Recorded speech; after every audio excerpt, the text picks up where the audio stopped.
Hi, I am Joy, and there's always joy in cooking. Today we will make something very exciting food, and that is chicken pastil.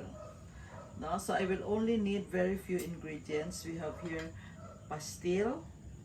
This is pastil chicken.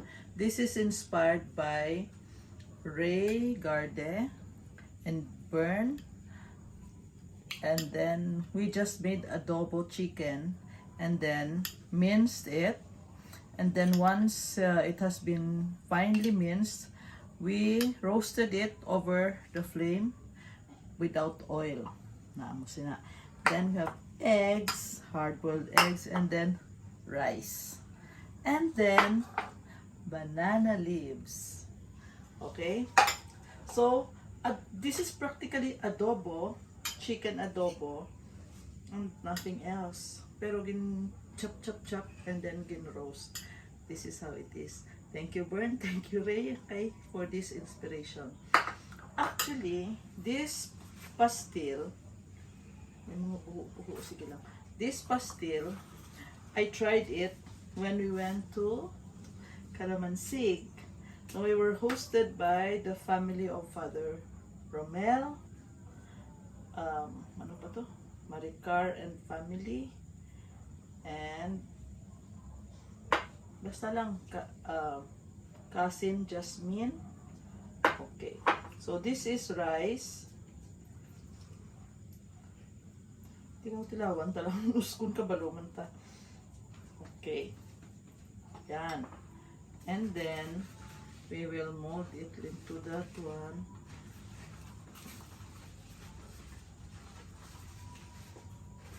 And then banana niya environment friendly.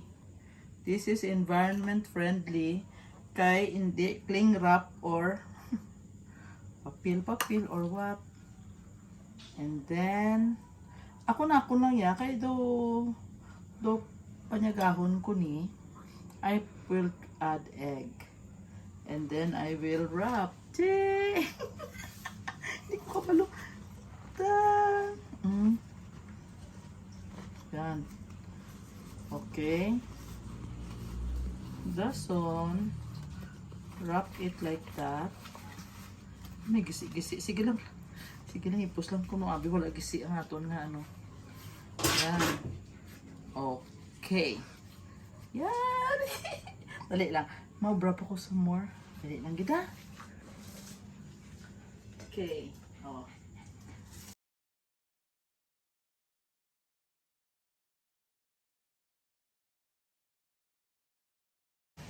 So here is my chicken pastil. So I wrap it in banana leaves, and then let us try to find out. Kaunon pa, hindi ko ni kaunon, balonon ko niya. Look. Oh, yan. This is not sumandatik. This is chicken pastil with egg. So I hope you make the same thing too. So kaunta everyone. Thank you for watching.